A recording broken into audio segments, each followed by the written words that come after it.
Okay, welcome everyone. I see a few people are starting to join.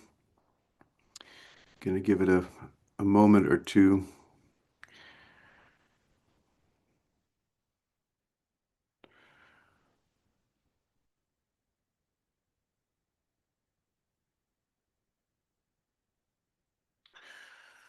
Excellent. Let's start the webinar. Welcome everybody. Thank you so much for joining. My name is David Myers. I'm the Executive Director of the Conservation Finance Alliance. We're thrilled to have you join us here to share in a presentation of the CFA Incubator, the third cohort, and we're going to show. We're going to have two presentations today from our cohort members. And just a quick background on the CFA Incubator. The goal is to support innovation in conservation finance. And to do so, we do an open call for proposals.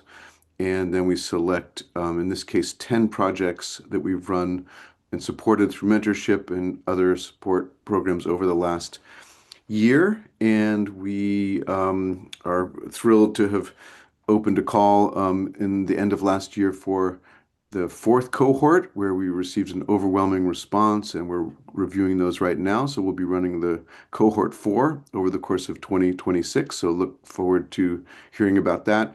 And I want to just shout out Sarah Carr and Octo for co-sponsoring this. It's been great working with you.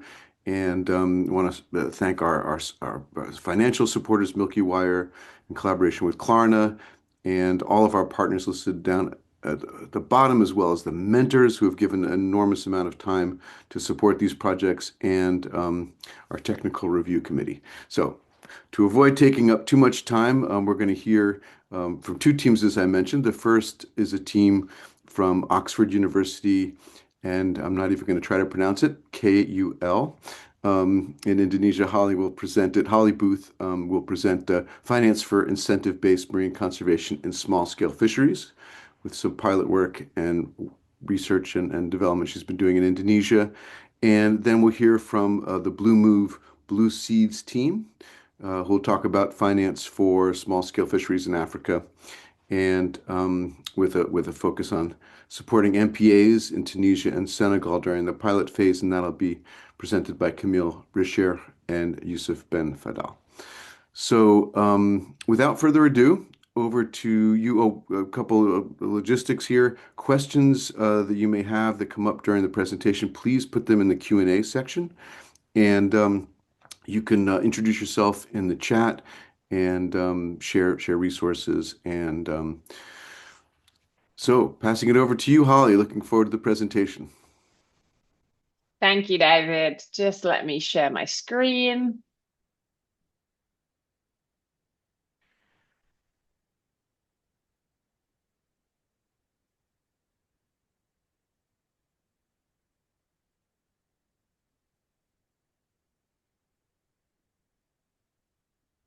There we go. Hopefully everybody can see that. Perfect. Okay, brilliant. So, hi everyone. I am delighted to kick us off today by sharing my work on conservation incentives in small-scale fisheries. And I thought I'd just start with a quick personal introduction. So, as David already said, my name's Hollie. And a bit like the strange case of Dr. Jekyll and Mr. Hyde, I kind of have a split personality. So on the one hand, I'm an academic at the University of Oxford and also Bangor University. And on the other hand, I'm a conservation practitioner running a small local NGO in Indonesia called Kebersamaan Untuk Lautan, or KUL, which means Togetherness for the Oceans. So I sit directly at the interface between research and practice to ensure that research informs practice and ensure that conservation practice is evidence-based and effective. And before I dive into the specifics of what we do at KUL, I wanted to spend a few minutes on the bigger picture, because I think our programs actually serve as a case study for a wider vision and question. And that question is, how can we deliver positive outcomes for biodiversity and people at the same time? And I have a hypothesis that incentives are part of the solution. So since human actions drive biodiversity loss, realizing a nature and people positive future will require substantial and sustained changes to human behaviour, such that we can balance essential human needs and planetary boundaries within a safe and just operating space. And that space is here inside this green donut on the right-hand side. Yet most of the necessary behavioural changes entail difficult trade-offs between economic development and biodiversity conservation. And we're currently in a situation where we have some very wealthy individuals and organisations who sit way out here outside of the donut. Their activities cause massive environmental footprints and biodiversity loss, for example, through huge levels of production and consumption, taking us way beyond a safe ecological ceiling. And at the same time, we have some people who can't meet their basic daily needs. And often the wealth and resource use of these people can come at the expense of these people, also creating inequality. So we need behavioural changes such that the people on the outside of the donut reduce the biodiversity impacts that they cause, while the people on the inside of the donut have their basic needs met. But ideally, this happens in a way that does not drive further biodiversity loss. Now, incentives could play an important role in bringing about these changes because they offer an efficient means for encouraging pro-environmental behaviour whilst also supporting economic welfare. And if they're well designed, they can promote distributive justice as well, such that the wealthy individuals and actors outside of the donut provide funding and resources to support people on the inside of the donut to make sustainable and just transitions. And when used in this way to drive both behavioural and structural change, incentives can help to deliver win-win solutions for nature and people. And so with that background in mind, I want to talk you through why and how we are applying incentive-based approaches to marine conservation in Indonesia's small-scale fisheries, with a particular focus on sharks and rays. So, as you may or may not know, sharks and rays are actually amongst the world's most threatened species groups. Around 1 in 3 shark species are threatened with extinction, and this is primarily due to overfishing. And as apex and mesopredators, sharks play important ecological functions and can be considered the canaries in the coal mine in terms of an umbrella or indicator taxa on the state of the oceans. Now, Indonesia is a global hotspot of shark species diversity and endemicity, where many people come from all over the world to scuba dive with sharks and rays. But it's also a hotspot of fishing pressure. In fact, Indonesia catches more sharks and rays than any other country in the world. Sometimes they are specifically targeted to sell high-value fins for the international fin trade. But more often than not, sharks and rays actually become entangled in nets and lines that are primarily trying to catch other types of fish. And most fisheries in Indonesia are small scale and support coastal livelihoods, where people use pretty much everything that they catch, including threatened sharks and rays, either as a direct source of animal protein or to sell for money to feed their families and send their kids to school.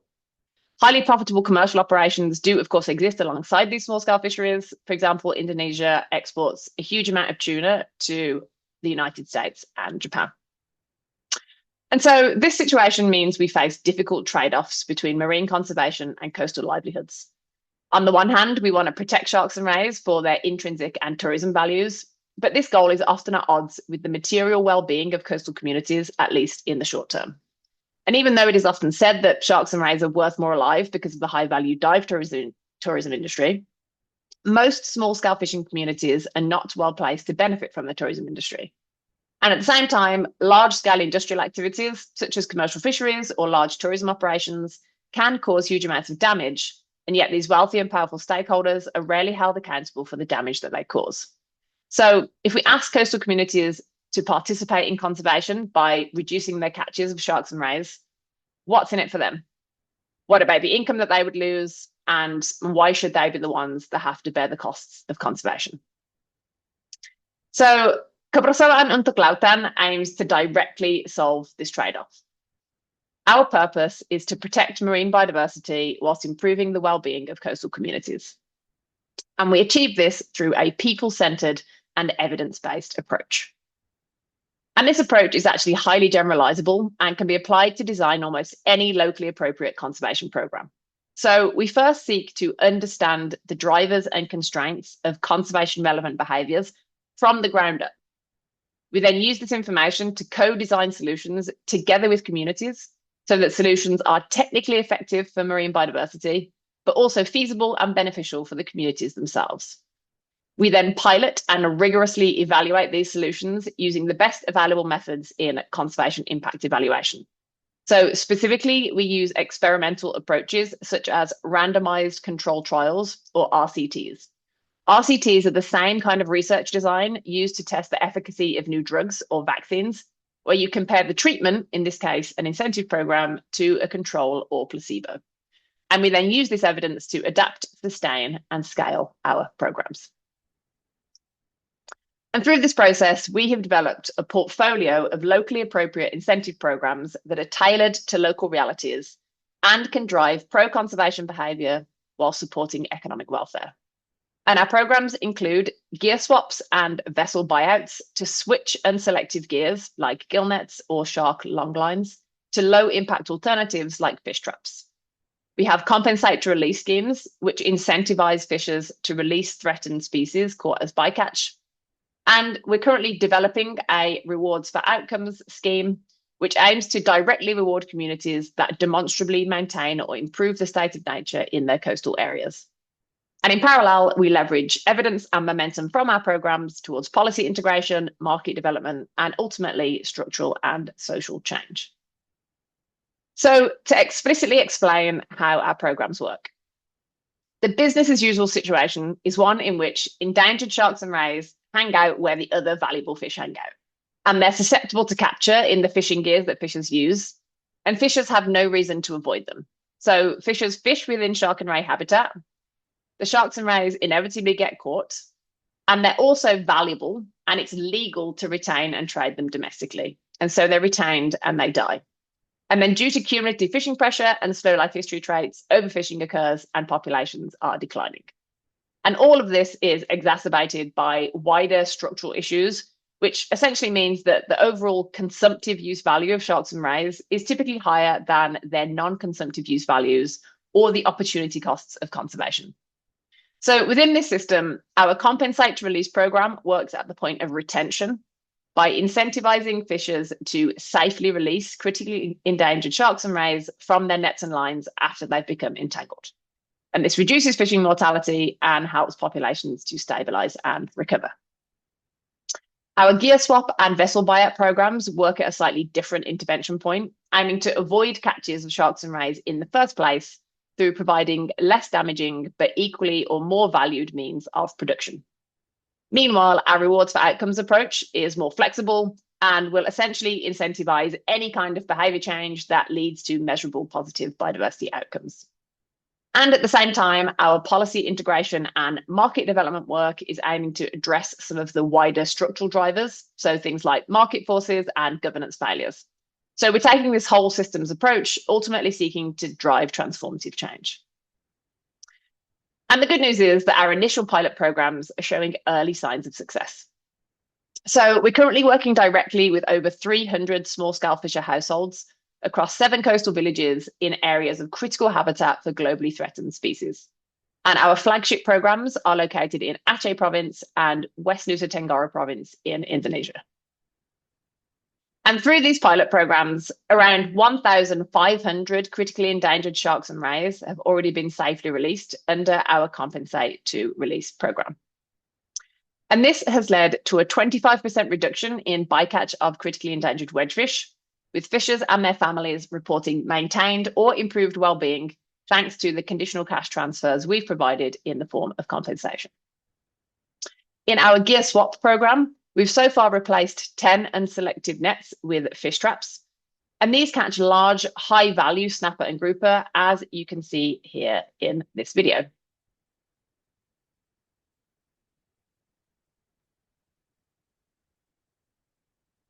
And this has led to a 100% reduction in bycatch of threatened sharks and rays, with a stable and sometimes higher income per trip, leading to maintained or improved well-being.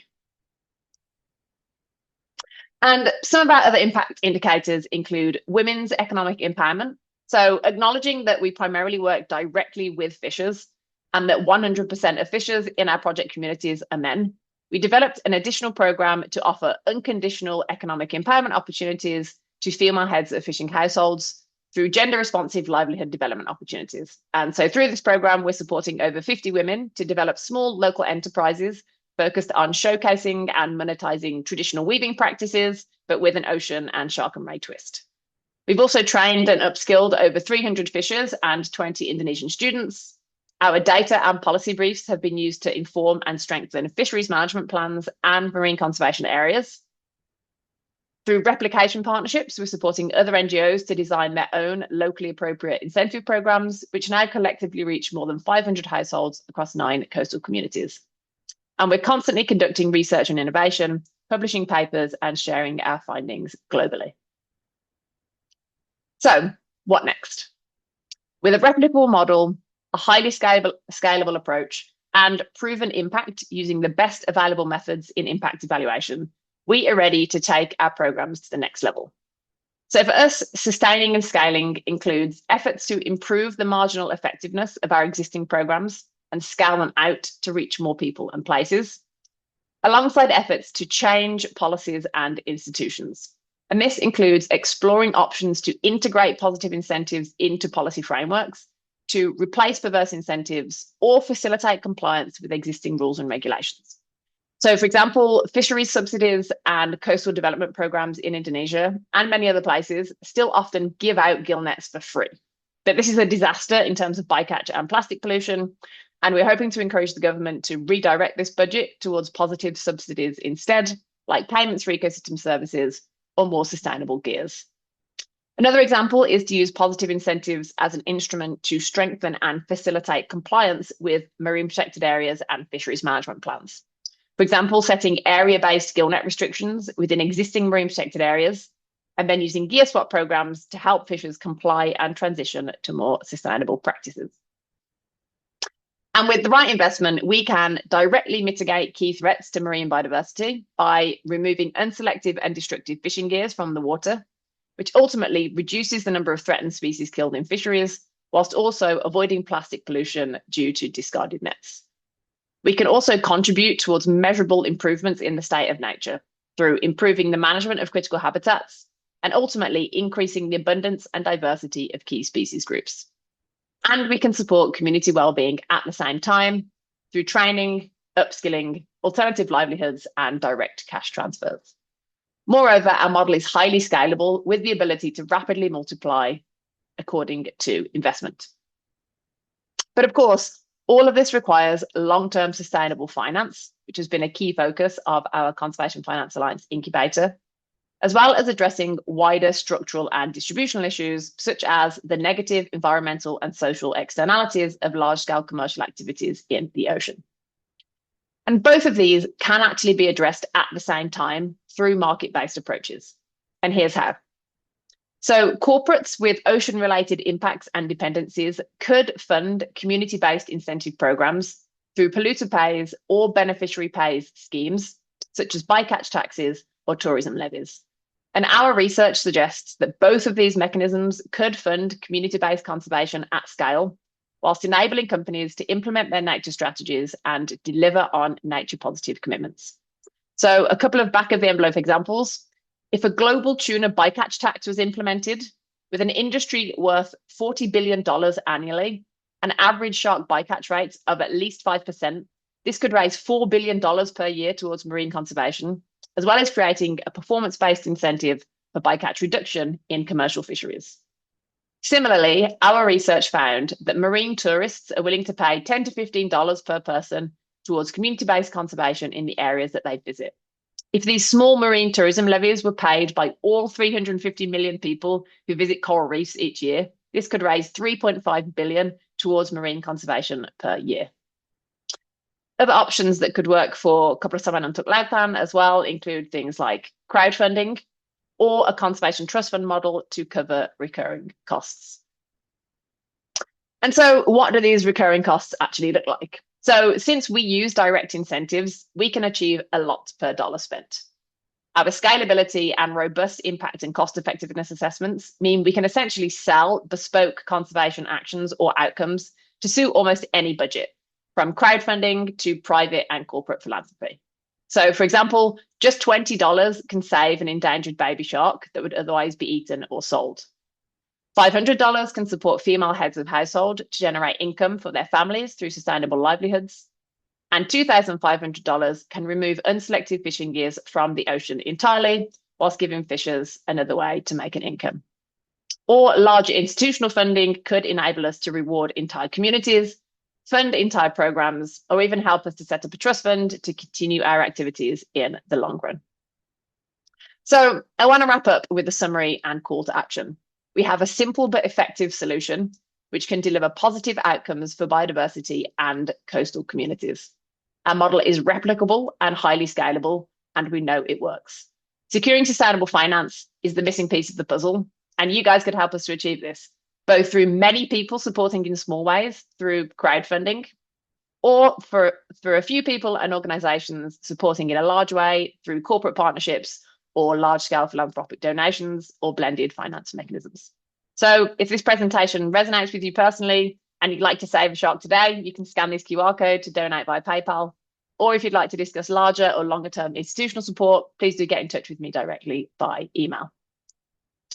And finally, I want to say a huge thank you to my amazing team at Cull and to all of the fishers and government partners we work with, some of whom you can see here in this video.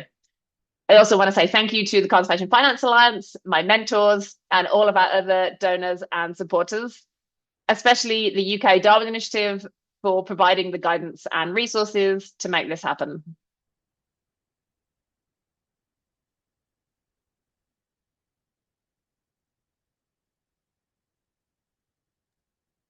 So that's all from me. Thank you, everybody, for listening. If you felt inspired by our work at Cull, please do stay in touch, follow us, or donate, and I would be happy to take any questions. Excellent. Thank you, Hollie. What a great presentation and great work. And thrilled that you were part of the incubator. You've been part of the incubator this round.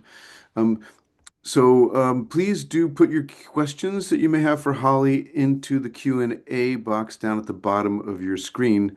In the interim, we did have a few questions that came in earlier that I'll be able to ask you. One is should be an easy question, which is about impact monitoring from this initiative.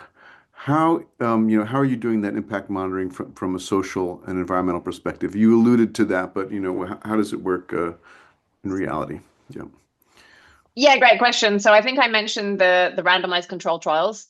So in terms of the indicators that we monitor, we're monitoring daily catches every single day. We have field teams out there monitoring catches, and that includes monitoring the fish that fishers catch as well as the bycatch, so the sharks and rays that they're landing. And as part of that, we're also monitoring income and profit per trip. And we do periodic household surveys to gather information on various behavioral indicators, stuff around kind of attitudes, as well as subjective well-being. So those are our main outcome indicators. And the randomized control trial basically involves us splitting the eligible fisher population randomly into two groups. And so when we're trialing a new program, at any one time, half of the population is in the treatment group, while half of the population continues to fish as usual, acting as the control group. And that allows us to understand, that gives us a counterfactual. It allows us to understand what happens in the absence of the incentive. And we can then compare, typically what we do is compare retained catches of critically endangered sharks and rays in the treatment versus the control group. And we compare like average income per trip in the treatment versus the control group as an indicator of livelihoods. And we compare subjective well-being in the treatment versus control group just as an indicator of overall well-being. And we can compare other things as well, like people's perceptions of the program or attitudes towards sharks and rays and various other indicators of behavior as well. But those are the main things.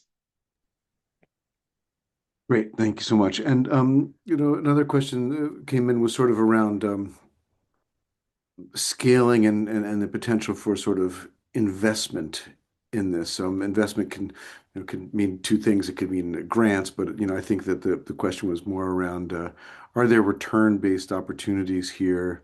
And I know you've thought about that. Tough question, but I thought I'd pass it on to you. We don't yet have very clear return-based opportunities. One thing that we've started to look into with the gear swap program, fishers are catching high value snapper and grouper with those boo-boo traps, and they're super high quality because they're still alive when they're hauled. And in the places that we work, there's definitely opportunities to add value to the value chain, for example, so that fishers get more money for the catch and to, I guess, create incentives for better management in the long run. So that's one potential approach. We've looked at a couple of other things in terms of kind of bespoke expedition-based tourism and that kind of thing, but at the moment it's been a bit tricky to come up with something that's really going to give financial returns. So we're mainly focusing on the biodiversity and social outcomes at the moment. Right, right. And there's, of course, a lot of growth and interest in biodiversity credits, and although it's early Yes. stage, that is something that I know you've been thinking about. Um, Yeah, and I will just, so that's a really good point. And one of the things, I guess I talked a little bit about our rewards for outcomes approach. And so one of the things we've been doing is using something called baited remote underwater video systems to try to establish these baseline state of nature indicators on abundance and diversity of species, and starting to hopefully pilot some rewards for outcomes approaches to see if it works, with the hope that as and when marine biodiversity credits kind of come online, we'll have the data and the systems ready that we might be able to access those. But yeah, that might be a little further in the future. yeah, great, great. Well, I do see some questions coming in. We're running a little bit short on time, but we can go all the way up to the half past before we slide it over. Um, Again, please do put your questions into the Q&A rather than the chat. It's harder to check everything, but a couple of questions here around scaling as well. One is on, the idea of levies, and, are there examples of that work that are sort of at scale? I mean, obviously, entrance fees are one, and cruise ship levies and things like that. But and of course, one of our past projects was Ocean Eye, which is kind of Exactly. a user pays for sightings and things like that. But yeah, any in your kind of research or outreach, any thoughts on that? So we had looked on this one, we'd looked at kind of on more of a local scale, and we'd been looking at sort of local dive operators. So one of the challenges in with the whole like sharks and rays are worth more alive argument are these distributional issues where actually people that catch sharks and rays are often aren't well placed to benefit from tourism. And tourism happens in slightly different places to where the fishing happens. But you might have within the same province, a dive hotspot, and then a couple of hours down the road, you've got a small scale fishery. And those fishers can't just go magically work in that dive hotspot. But if you set up a deal, you can have some kind of redistribution. So we'd focused on the idea of having dive operators get their tour. Either the dive operators pay or they get their guests to make these like $10 donations. But it depends at what scale, I mean, lots of countries have a tourist tax. When tourists arrive, they pay a fee. But the question is, where does that money get spent? And I think it depends on, and different places within countries also have local tourism taxes that are typically spent on things like infrastructure development or whatever. And Ocean Eye is a great example. That's like a voluntary levy where if tourists see sharks while they're snorkeling, they can offer a donation, which then goes to the local communities to incentivize them to protect their sharks and rays. So there are a bunch of different ways in which it could work, and there are examples of this. I think it just depends on exactly who's taking the money and exactly what they're spending that money on. Okay, and I know we need to wrap up, but there's a couple questions that came in that I think are really key to what you're doing. So, what is the incentive level? How much do fishers get paid for releasing the targeted sharks? And then how do you prevent kind of an adverse incentive where they're targeting endangered species specifically to get that money? Yes, great. So the compensation is very small. We're talking somewhere between $3 to $5 per released shark, typically for a small one. It depends on the place and the size and the species, but it's not huge amounts of money. So, and the question about perverse incentives is a very good one because, incentives are not unambiguously positive. Humans are smart and there's all these potential for unintended consequences. So that's one of the main reasons why we run our programs as randomized control trials, so that we can detect, if we don't have a counterfactual, we wouldn't be able to detect adverse outcomes if they were there. And so we're really kind of passionate on this idea of experimental impact evaluation so that we can detect any issues and then adapting the incentive program as a result. And so we have a few different specific things in place to try to guard against perverse outcomes. And so one of them that I think is probably the most important one is that we have as the number of releases increases from a given vessel in a given time period, the amount of compensation they receive per release decreases. So they don't get the same price for every single release. And that's to stop them from basically catching and releasing as many as they can. Because once they've released like 3 within a week, they're basically not receiving any compensation for it. So that's probably the most kind of important guarding mechanism. But kind of acknowledge that it's a constantly evolving system as well. And so, yeah, that's why we have these robust impact evaluation systems in place so that we can make sure that we're making things better, not worse. Excellent. Well, Hollie, thank you so much for your presentation and for your amazing work. This is it's really innovative, and look forward to seeing more and seeing where it goes. So thanks again so much. All It's a right, pleasure. Thanks for having me. yeah, and a shout out to my colleague and co-conspirator here, Stephanie O'Donnell, who's been in the chat. She's the incubator manager, and she's put in Hollie's email contact and other resources there. So please look into that. Okay, so switching gears now. Very excited to hear from Camille and Yusur on their project in Senegal and Tunisia. So over to Blue Move. Hello, everyone. Thank you, David, for the introduction. I'm Yusr, and together with my colleague Camille, we are happy to present Blue Move today. Blue Move is an impact finance initiative designed to regenerate marine ecosystems while strengthening coastal livelihood. So we operate where marine conservation and livelihood intersect within and around marine protected areas. Blue Move is a fund designed to support MPAs and coastal communities in Senegal and Tunisia. And this initiative is led by Blue Seeds and supported through the Conservation Finance Alliance Incubator. Well, behind conservation challenges, there are individuals. So we wanted to introduce you Binato and Wael.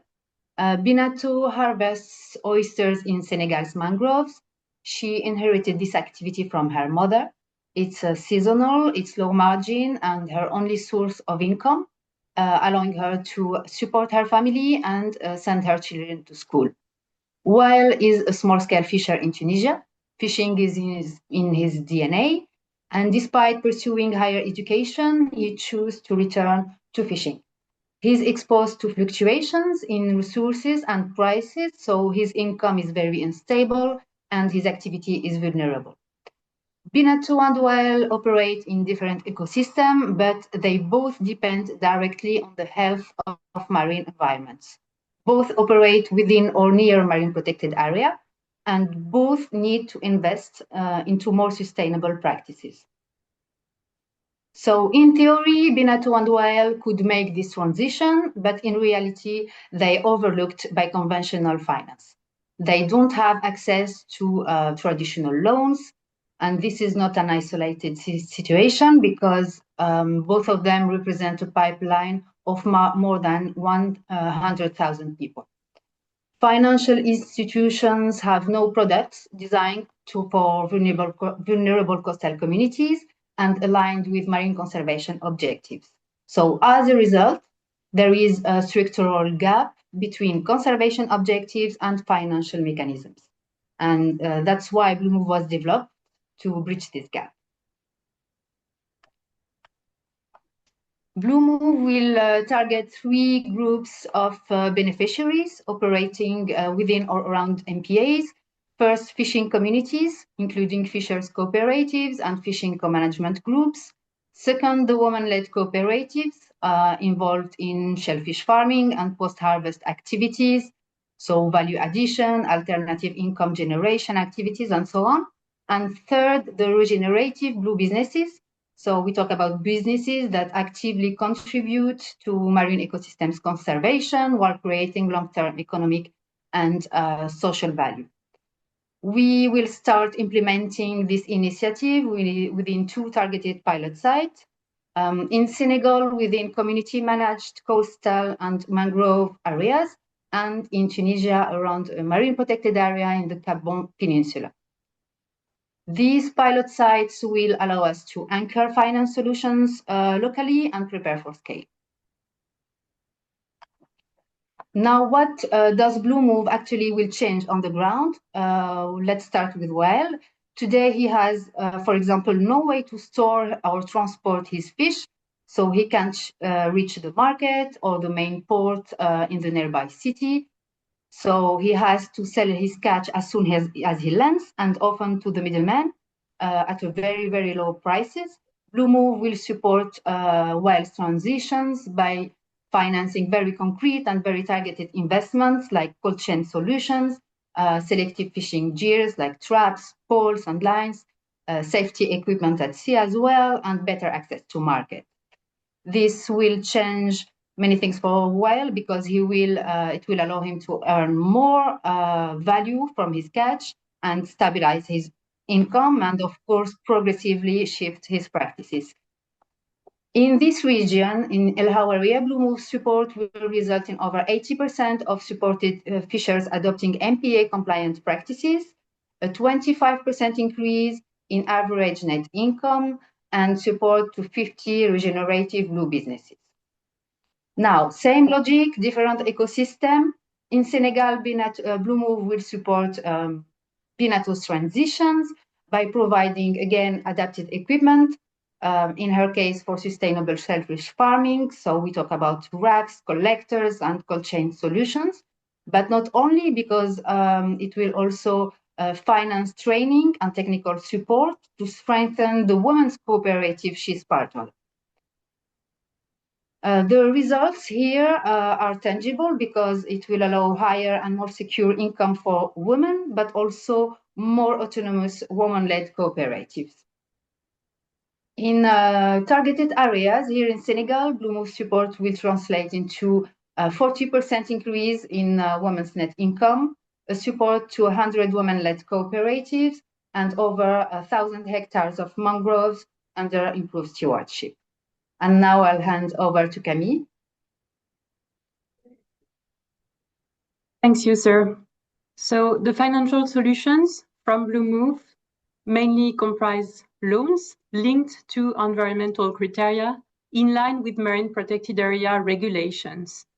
We will combine these loans with other types of financing, such as equity participation to strengthen the financial stability of the enterprises we will support, and also guarantees to remove barriers to access to financing for vulnerable communities. In parallel, we offer technical assistance to strengthen the capacities of our direct and indirect beneficiaries. Now, this slide summarizes our theory of change, and the central idea is simple. Finance is a lever for behavioral change, which can reduce pressure on ecosystem. We have now conducted 80 interviews, 80, both in Tunisia and Senegal. And these field studies conducted by our local partners show that the vulnerability of those involved in the sector, including the fishermen, the oyster harvesters, microfishmongers, and the processors, this vulnerability is linked to their dependence on informal financing, most of it. Although this system is structured and firmly rooted in local practices, it traps small producers in a cycle that only allows them to survive from day to day. And this added to lower resources and climate change leads to very vulnerable people. So by offering financial solutions tailored to fishing communities, women cooperatives or blue businesses, and directly linked to conservation objectives, this creates incentives to adopt sustainable practices and helps stabilize households' incomes. And this change of behavior then reduces dependence on marine resources. At the same time, we are strengthening governance and financial management by supporting local cooperatives and microfinance institutions.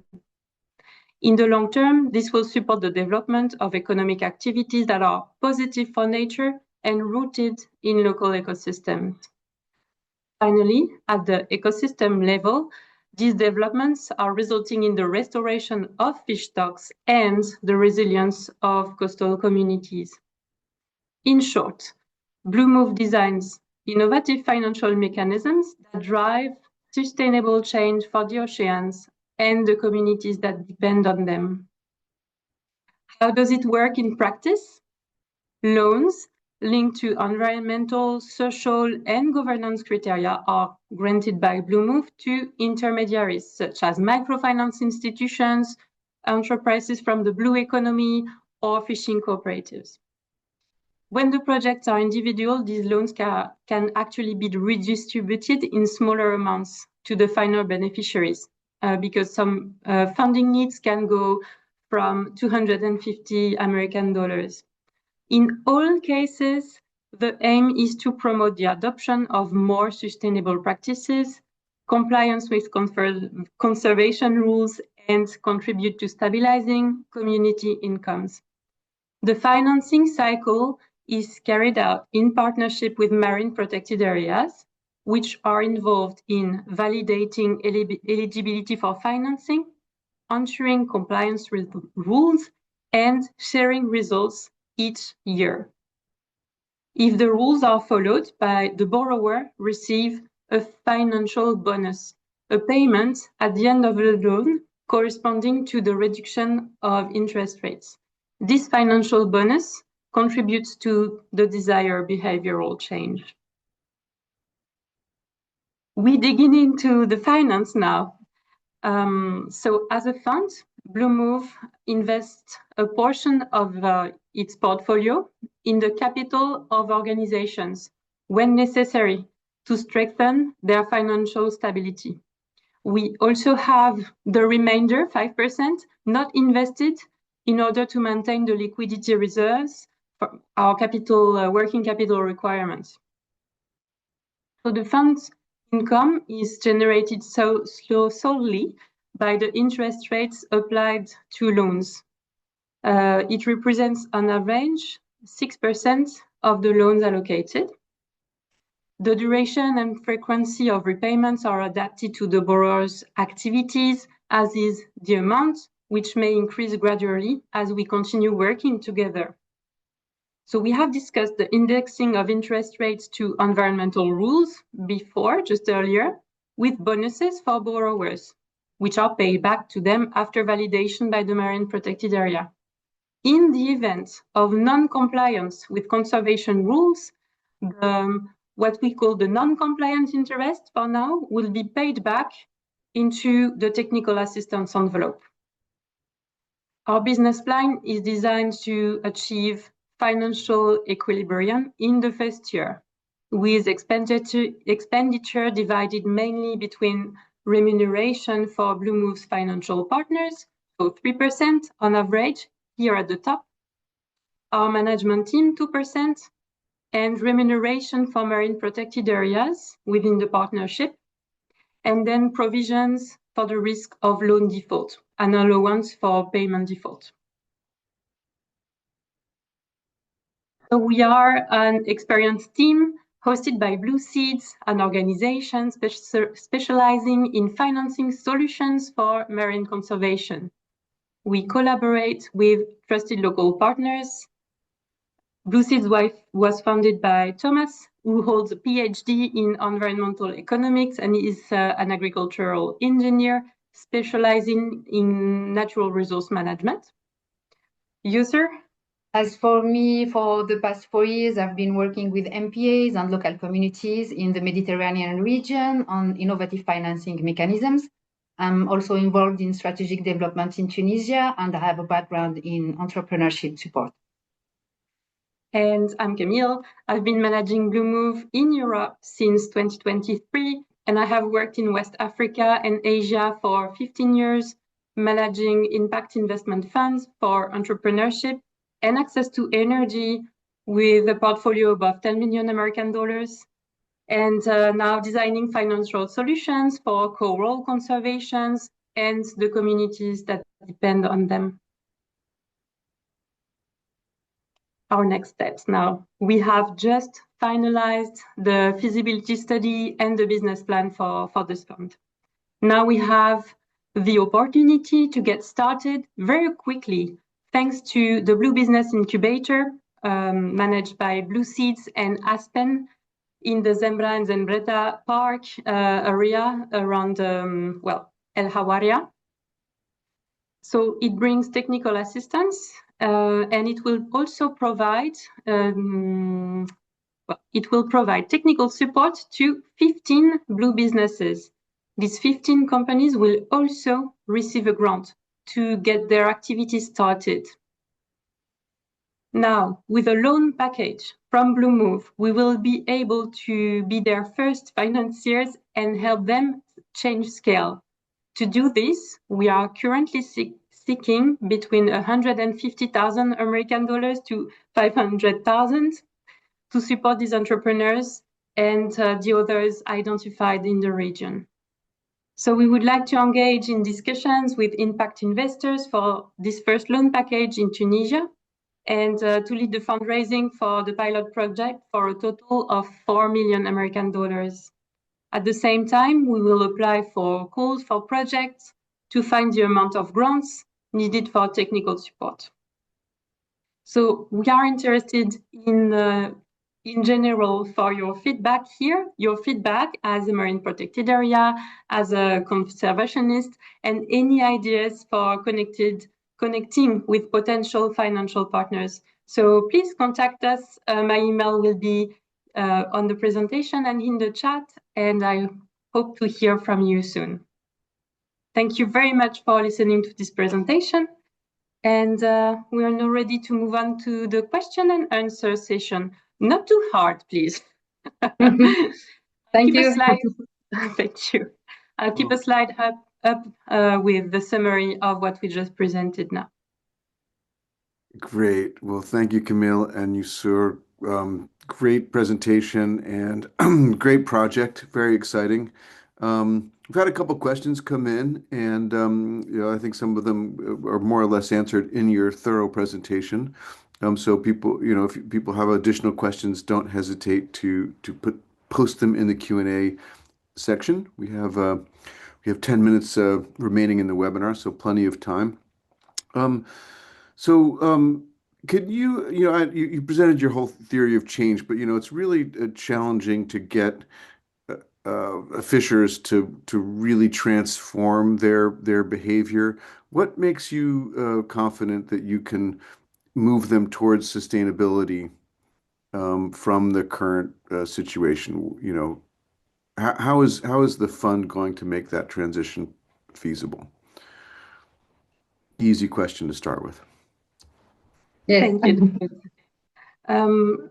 We will work with them gradually. As of today, in the marine protected areas where we work, and also from the 80 interviews that were conducted, all the fishers that were interviewed have the same. They realize that they catch less and less fish, and their resources are declining. And their income is on the line, and their livelihood is threatened here. So they know they need to make a change. What they lack, according to our field studies, is the means to make changes. Because they are trapped in a circle of poverty, we strongly believe that by bringing them access the appropriate support and access to appropriate finance that doesn't trap them in this poverty cycle, but they will gradually, improve their income, access the equipment that they need. This is not something that will happen very quickly, but we foresee this in a long-term partnership involving them and the marine protected areas in ideas. Most of them, they already know what to do, but they don't have access to the financial means to turn their ideas into reality. And this is also why we will pilot test this in Tunisia and see what happens when we actually get started. Because access to formal finance is really something that does not exist much in the areas where we plan to work. Yes, I can maybe add one point. Many of them also are already doing another alternative activity to earn more, but it's not official, it's not structured, and they stay in the bad conditions they are in. That's the idea, to help them switch in the practices and to upgrade their livelihood. Right. And thank you. That's great. And the microfinance organizations with which you're working, because a large part of this is supporting them so that they can finance these activities. And you have a technical assistance component to support them. What else do they need to, how are you going to change the way they're financing these fishers, rather than just, giving them loans for more boats that are increasing pressure on the fisheries? What is your relationship going to be with them, and how do you assure that they make the changes that you're envisioning? That is a very good question, and also our idea of partnering with microfinance institutions comes from my background, because I used to also do that in my previous line of work. There is a general microfinance sector, but there is also a subsector called social microfinance, and this is actually the type of microfinance institutions we are targeting. So first, in their mission, they actually already include very social targets. And I can describe the methodology of social microfinance institutions, such as the one we have identified in Senegal, in the south, called Fansoto, which was created by Entrepreneurs du Monde. Their average loan distributed is around $400. So it's American dollars, so it's very small for starters. They actually target specifically vulnerable people. Now, before starting working with them, there are training sessions on financial topics, but also if they are farmers, they will receive training on more sustainable farming. And this may include in the future specific training on oyster harvesting, for example, or shellfish farming. So they include so the social mission is already in their DNA, and also as financial partner, we will have safeguards in our conventions, and in the indicators that we would like to track. So that's okay. And then when you bring finance for agriculture, for example, you will check in the indicators in the portfolio that this actually goes to where it was planned to go. And then, yes, all this combined with due diligence prior to the funding and regular visits for control is the way to go. But it's very important to be able to work with trusted local partners. And thanks to the experience we have working with Blue Seeds, this is the type of relationships that we were able to develop. So microfinance institutions will help us reach out to the most vulnerable people who need very small loans. But we will also work with bigger organizations and also directly fishing cooperatives or cooperatives led by women. And that will be a different methodology and different type of support. So as for this type of microfinance institutions or even businesses, what they lack currently is access to finance also for them in their field of work. And yes, they need loans, but they can't borrow if their equity is not big enough. It's usually a ratio of 1 to 5, 1 for equity, 5 in debt. So this is also why we included investments in equity from the fund, because the microfinance institution I quoted earlier doesn't have enough equity to borrow more, and it's controlled by the central bank, and so they have ratios to respect as well. So this equity envelope is also part of our strategy to be able to work with them and reinforce them, and also have a better overview as a shareholder on their strategy. Excellent. Great. Thank you for your detailed response. So we're coming towards the end. We probably have time for one more question. And this question has to do with the intermediaries or the buyers. So, how, the thought was that oftentimes the fishers could change their behavior based on the pressure or interest of the buyers. So how are you going to work with the fishmongers and the buyers to achieve the sustainability? Sir, you may have something to add on this one. I don't think we can change the role of the big fishmongers as of today, but there are smaller fishmongers. They also need finance. They also need access to finance, because at the moment they